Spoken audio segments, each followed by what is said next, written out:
آج میں تمہیں تمہارے عملوں کی وجہ سے نہیں دینا چاہتا، میں تمہیں آج اپنی شان کا دینا چاہتا ہوں۔ آج میری سخاوت موج میں ہے تو مانگو، عملوں کی وجہ سے نہیں دوں گا، اپنی شان کا دوں گا، اپنی شان اور مرتبے کے لحاظ سے دوں گا۔ تو کہیں گے یا اللہ پھر تو راضی ہو جا، تو اللہ تعالیٰ فرمائیں گے تو پہلے ناراض ہوں، راضی ہوں تو یہاں بٹھایا ہے، ناراض ہوتا تو لتر نہ پھیرتا جو دوزخ میں راضی ہوں اور کچھ مانگو۔ تو اب یہ سارے تمنا شروع کریں گے، اور جیسے میں نے پہلے بتایا اللہ کی بات سننے کے لیے سارا جسم کام بن جائے گا۔ اس دنیا میں انسانی دماغ 4-5% سے زیادہ کام نہیں کرتا، باقی سویا رہتا ہے۔ آئنسٹائن کا انہوں نے چیک کیا تھا تو 11.2 اس کا استعمال ہوا تھا، باقی اس کا بھی استعمال نہیں ہوا تھا۔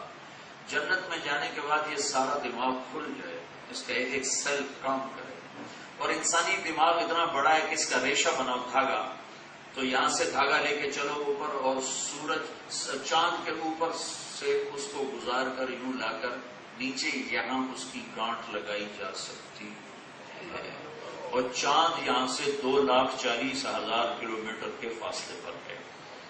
تو ایک آدمی کا دماغ کوئی 5 لاکھ کلومیٹر کا فائبر ہے، اور اس کے ہر پن پوائنٹ میں کمپیوٹر چھپے ہوئے، ہر پن پوائنٹ میں، اور یہ تھوڑا سا استعمال ہوتا ہے، باقی خاموش رہتا ہے۔ جنت میں اللہ سارا کھول دے گا، لہذا ہلکی سی لذت کی لہر بھی کروڑوں گنا بڑھ کر آئے گی، اور ہلکی سی خوشی کی لہر بھی کروڑوں گنا بڑھ کر آئے گی۔ تو اب اللہ کہے گا مانگو، اب اپنے دماغ کی 5% صلاحیت سے نہیں مانگنے لگے، پورے دماغ کی طاقت سے مانگیں گے، کہیں گے یا اللہ بس کافی ہے، تو اللہ کہیں گے نہیں ابھی تھوڑا ہے اور مانگو۔ پھر وہ دوبارہ مانگنا شروع کریں گے، پھر کہیں گے یا اللہ بس کافی ہے، تو اللہ کہیں گے نہیں تھوڑا ہے اور مانگو، کہیں گے یا اللہ اور کیا مانگو، ابھی تو سمجھ میں نہیں آ رہا، کہا نہیں مانگو۔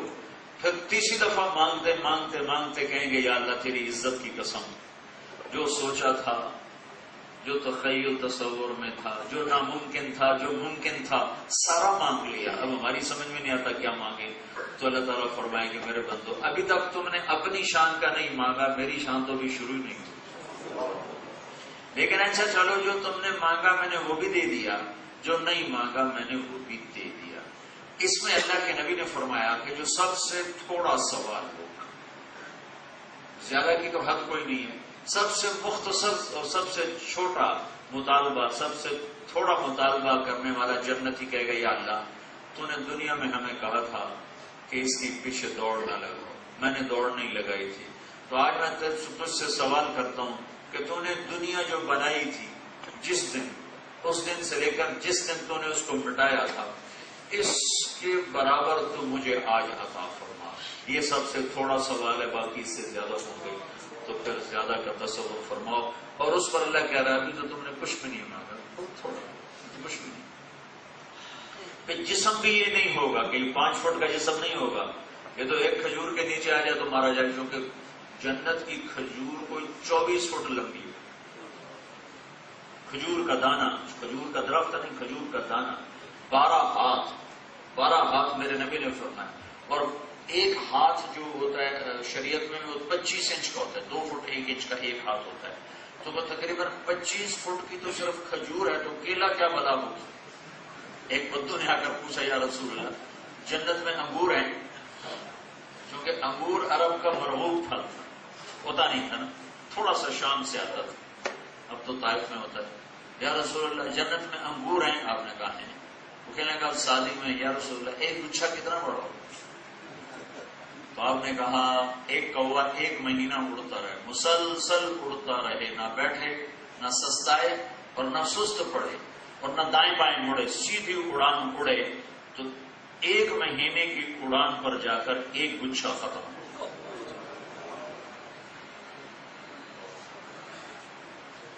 وہ کہنے لگا یا رسول اللہ ایک دانہ کتنا بڑا ہوگا؟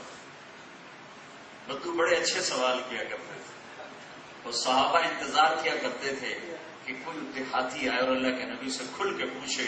حضرت انس فرماتے کہ ہم تو ادب کی وجہ سے چپ رہتے تھے، کہ ڈر تھا، جو دیہاتی آتا تھا وہ تو کھلے ماحول کا آدمی ہوتا تھا تو ہم دعائیں کرتے تھے یا اللہ کوئی بدو آئے اور اللہ کے نبی سے کھل کے پوچھے تو ہمیں بھی فائدہ ہو، ہمیں بھی پتہ چلے. تو وہ بدو اپنے سادگی میں آتے تھے تو وہ سوال کیا کرتے تھے بڑے عجب عجب. وہ سارے تو میں کہوں تو تم مجھے ویسے ہی کہو پتہ نہیں کتوں آ کی جاتے. تو بہت سی باتیں تو سینے میں چھپائے کرتے ہیں، کہہ ہی نہیں سکتے. کہنے لگے یا رسول اللہ ایک گچھا کتنا بڑا ہوگا؟ آپ نے کہا تیرے ابا نے کبھی بڑا چھترا ذبح کر کے اس کی کھال اتار کے تیری ماں سے کہا اس کا ڈول تیار کرو، کبھی ایسا ہوا ہے؟ ہاں یہ تو ہوتا ہے کہ جتنا بڑا وہ ڈول تیری ماں تیار کرتی ہے نا اتنا بڑا ایک دانہ ہو. کہنے کا اپنی سادگی میں اچھا جی یا رسول اللہ پھر مجھے اور میری بیوی کو تو ایک دانہ ہی کافی ہو، سن تو ایک کو دانہ ہی کافی، وہ بھی روڑی کو نہیں. تو آپ نے کہا عامت عشیرت تیرے سارے گھر کو کافی ہو جائے گی، چونکہ نہ ختم ہونے والی چیز. ایک دانہ منہ میں اٹھایا ہے، جب تک آپ کا اپنا ارادہ نہیں ہوگا یہ اندر جائے، وہ اندر نہیں جائے گا، آپ کو لذتیں دیتا رہے گا. ادھر تو ڈاکٹر بےچارے تھک گئے آگو چبا کھاؤ چوتری واری اندر ہوں اللہ دے بزرگ، چوتھی واری چباون دا کوئی نہیں ہمدا ویلا، پنجویں واری اندر ہوں. تو وہاں ایسا نہیں ہوگا، وہاں آپ کے ارادے پر ہوگا. جب تک آپ اس کو اپنے منہ میں پھیر رہے ہیں وہ آپ کو لذتیں دیتا رہے گا. پھر آپ کو انگور کھاتے کھاتے آم کا خیال آ گیا تو اللہ اسی کو آم میں تبدیل کر دے. اور اسی کو کھاتے کھاتے اگر اللہ تعالیٰ نے آپ کے دل میں امرود کا خیال آ گیا تو اللہ اسے امرود میں بدل دے. کسی بنگالی کو مچھلی کا خیال آ گیا تو اسے مچھلی میں بدل دے. کسی پٹھان کو نسوار کا خیال ہے تو ہو سکتا ہے نسوار میں بھی بدل دے. دیکھو پٹھان ناراض نہ ہونا، میں نے مذاکر کہا ہے، پنجابی بھی نسوار کھاتے ہیں. جنت میں نسوار ہوئی بھی صحیح تو بڑی بہترین ہوگی، مشک و زعفران کی نسوار ہوگی.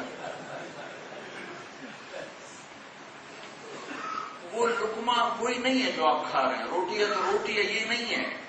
اس پر جو نیت آپ کرو گے اللہ اسے بدلتا جائے گا، بدلتا جائے گا. ایک لقمے کو 1000 برس آپ لذت لینا چاہو تو آپ لے سکتے ہیں. اب اللہ دینے پر آیا ہے، اب پلانے پر آیا ہے. یہاں جو کہتا ہے یہ نہ کر وہ نہ کر تو اس کے پیچھے بہت کچھ دینے والا ہے. شراب نہ پی کہ خود جو تجھے پلانے والا وہ صفاہم ربہم. 3 درجے جنت میں ایک ہی صورت میں ملتے. ان الابرار یشربون من کاس کان مزاجها کافورا. ایک کافوری شراب جو نچلے درجے کی، جس کے پینے والے بھی نچلے درجے کے جنت ہیں، وہ خود ڈال کر پیتے ہیں، خود ڈالتے ہیں. اس سے اوپر درجہ VIP ہے، اس میں یسقون فیہا کاسا کان مزاجها زنجبیلا. وہاں زنجبیل کی اعلیٰ درجے کی شراب ہے جو انہیں پلائی جا رہی. ان کے پلانے والے غلام ہیں، خدام ہیں، جنت کے حوریں ہیں، ان کی بیگمات ہیں جو انہیں پلا رہے ہیں. ایک درجہ اس سے بھی اوپر کا بہت ہی زیادہ VIP لوگ ہیں، وہاں کی تعبیر ہے وَسَقَاهُمْ رَبُّهُمْ شَرَابًا طَهُورًا. وہاں اللہ خود ان کو اپنے ہاتھوں سے پلا رہا کہ میرا بندہ آج میرے ہاتھ سے، تو نے دنیا میں نہیں بھی آج میں پلا تم لے. تو دنیا میں زنا سے بچا، آج میں تیرا جنت کی لڑکی سے نکاح کرتا. تو سورج کو انگلی دکھا دے، چہرہ نہیں انگلی اتنا، اور انگلی ساری نہیں، صرف اتنا حصہ، اتنا پورا سورج کو جنت کی لڑکی دکھا دے تو اللہ کی قسم سورج اس کے سامنے نظر نہیں آئے، صرف اتنا حصہ. اس کے مسکراہٹ سے دانتوں سے جو نور نکلتا ہے ساری جنت کو روشن کر دیتا ہے. اللہ نے اس کو مشک عنبر زعفران کافور سے بنایا. ہمیں آگ پانی مٹی ہوا سے بنایا، انہیں مشک عنبر زعفران کافور سے بنایا. ہمیں حسن کے لیے ہزاروں مصنوعی چیزیں لگانی پڑتی ہیں، اور اللہ نے ان کے چہرے کا حسن کیسے بنایا ہے؟ اپنے نور کی تجلی ان کے چہرے پر ڈالی ہے. نور وجہن من نور اللہ تعالی، ان کے چہرے کا نور اللہ کے نور میں سے ہے. اور جتنی دفعہ ایک دوسرے کو دیکھیں گے اتنی دفعہ ان کا حسن پہلے سے اوپر، پہلے سے اوپر، پہلے سے اوپر. لہذا جنت کی کسی چیز کو بھی دیکھنا شروع کرے تو اس کی لذت کم نہیں ہوگی کہ حسن کا لیول بڑھتا جاتا ہے، بڑھتا جاتا ہے، کہیں ختم نہیں ہونے والا ہے. تو میرا رب بہت کچھ دینے والا ہے. اللہ کو اپنا مطلوب بناؤ، مطلوب بناؤ کہ اللہ وہ مجھے تو چاہیے. یہ تقوی کی انتہا ہے. یہ تقوی کا لباس، اس کا میٹیریل روزے میں ملتا ہے، اور اس کی سلائی کڑھائی کا کام تبلیغ میں ہوتا ہے. تبلیغ اور تبلیغی جماعت کے ساتھ